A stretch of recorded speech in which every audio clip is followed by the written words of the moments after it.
এটা উল্লেছি খাইতেই পারছি মিলে না। বুঝতে পারছি তো পিস তো বড় পিস এটি আমি খাবো আমি এরকম 2টা খাবো না 3টা খাবো না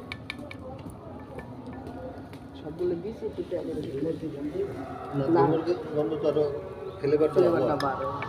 ওই যে বাড়বে এনে তো কোনো ই নাই এনে তো কোনো ই নাই যে অন্য কোনো উপাদান নেই আরেকজন ভিডিও করে